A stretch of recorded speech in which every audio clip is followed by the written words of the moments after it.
Hello guys, പല്ലനക്കാരൻ ബ്ലോഗ്സിൻ്റെ പുതിയൊരു വീഡിയോയിലേക്ക് എല്ലാവർക്കും സ്വാഗതം. ഇന്ന് നമ്മൾ കർക്കിടക മാസത്തിലെ ഔഷധ കഞ്ഞി തയ്യാറാക്കുന്ന വിധമാണ് പരിചയപ്പെടുന്നത്. അപ്പോൾ നമുക്ക് നേരെ വീഡിയോയിലോട്ട് പോകാം. ഔഷധ കഞ്ഞി തയ്യാറാക്കാൻ നമുക്ക് ആവശ്യമായ ചേരുവകൾ 2 ടേബിൾ സ്പൂൺ ഉലുവ, 2 ടേബിൾ സ്പൂൺ പയർ, ചെറുപയർ, 1 കപ്പ് പച്ച അരി, പച്ച കളറിലരില്ല, പച്ചരി. പിന്നെ വേണ്ടത് നമുക്ക് ചക്കരയാണ്. ഒരു ചക്കര എടുക്കുക. ഇത് നമുക്ക് 6 മണിക്കൂർ നേരം വെള്ളത്തിലിട്ട് വെക്കണം. ഉലുവ 6 മണിക്കൂർ വെള്ളത്തിലിട്ട് വെച്ച് ഉലുവ നമുക്ക് കുക്കറിലേക്ക് ഇടാം. അതുപോലെ നമ്മൾ പയറും 6 മണിക്കൂർ വെള്ളത്തിലിട്ട് കുതിർത്തെടുത്ത പയർ, അതുപോലെ നന്നായി കഴുകി വൃത്തിയാക്കിയ പച്ചരി നമുക്ക് നന്നായിട്ട് കഴുകി വൃത്തിയാക്കി അതും നമുക്ക് കുക്കറിലേക്ക് ഇടാം.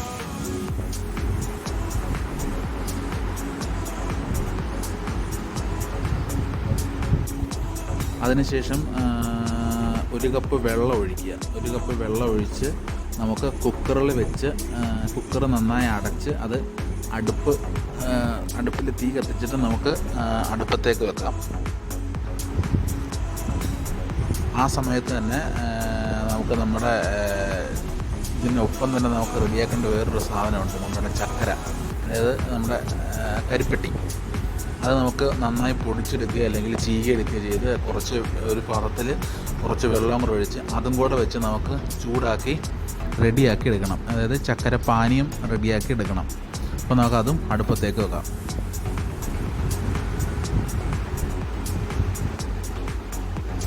ഇപ്പോൾ ചക്കരപ്പാനീയം തയ്യാറായിട്ടുണ്ട്. അതോടൊപ്പം തന്നെ നമ്മുടെ കുക്കറിൽ വിസിലടിച്ചിട്ടുണ്ട്. കുക്കറിൽ ഒരു 3 വിസിലടിച്ച് കഴിയുമ്പോൾ നമുക്കത് ഓഫാക്കി വെക്കാം. നന്നായി 3 വിസിലടിക്കുമ്പോൾ നന്നായിട്ട് വെന്ത് കഴിയും. അപ്പം നമുക്കത് ഓഫാക്കി വെക്കാം. അപ്പം നമുക്ക് ഇതിനകത്ത് ചേർക്കാനായിട്ട് നമുക്ക് തേങ്ങാപ്പാൽ വേണം. തേങ്ങാപ്പാലൊക്കെ ഉണ്ട്. നമുക്കൊരു തേങ്ങ എടുത്ത് പൊട്ടിച്ച് അത് ചിരകിയെടുക്കാം. തേങ്ങ നന്നായി പൊട്ടിച്ച് ചിരകി എടുത്ത് അത് പിഴിഞ്ഞ് എടുക്കണം. ഇനി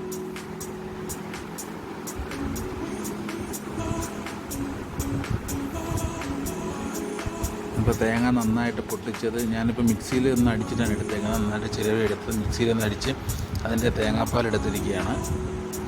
അപ്പം നമുക്ക് കുക്കറിൽ വെന്തിരിക്കുന്നത് തുറന്നിട്ട് അതിലേക്ക് നമുക്ക് ചക്കര പാനീയം ചേർത്ത് യോജിപ്പിക്കണം. നമുക്കതിലേക്ക് ചക്കര പാനീയം നന്നായി ചേർത്ത് യോജിപ്പിച്ചെടുക്കണം. യോജിപ്പിച്ചിട്ട് അത് ഒന്നുകൂടി അടുപ്പത്ത് വെച്ച് ഒന്ന് തിളയ്ക്കാനായിട്ട് വെക്കണം.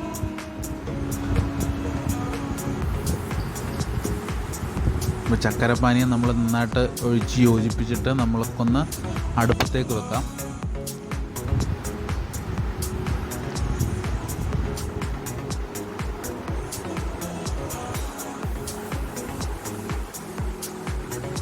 നമുക്ക് അടുപ്പത്തേക്ക് വെച്ച് ഒന്ന് തിളയ്ക്കാനായിട്ട് വെച്ച് ഒന്ന് തിളച്ച് വരുമ്പോഴത്തേക്ക് നമുക്ക് തിളച്ചിട്ടുണ്ട്. നമുക്ക് തിളച്ച് വന്നു കഴിയുമ്പോഴത്തേക്ക് അതിലേക്ക് നമ്മൾ എടുത്തു വെച്ചിരിക്കുന്ന തേങ്ങാപ്പാലും കൂടെ ഒഴിച്ചു കൊടുക്കുക.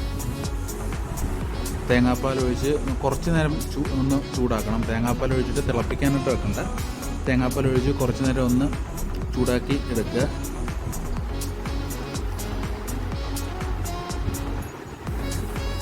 അപ്പോൾ തേങ്ങാപ്പാൽ ഒഴിച്ച് നമ്മൾ കുറച്ച് നേരം കൂടെ ഒന്ന് വെച്ച് ചൂടാക്കി എടുത്തതിന് ശേഷം നമുക്കിനി നമ്മുടെ ഇത് കഞ്ഞി തയ്യാറായിട്ടുണ്ട്.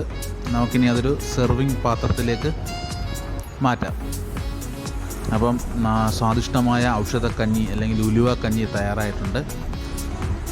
അപ്പം ഇങ്ങനെ കർക്കിടക മാസത്തിൽ എല്ലാവർക്കും വീട്ടിൽ തന്നെ തയ്യാറാക്കുന്ന കഞ്ഞി തയ്യാറുണ്ട്. അപ്പം നമുക്കിത് കഴിച്ചു നോക്കാം. അപ്പം എൻ്റെ വീഡിയോ ഇഷ്ടമായെങ്കിൽ എല്ലാവരും ലൈക്ക് ചെയ്യുക, എൻ്റെ ചാനൽ സബ്സ്ക്രൈബ് ചെയ്യുക. മറ്റൊരു വീഡിയോ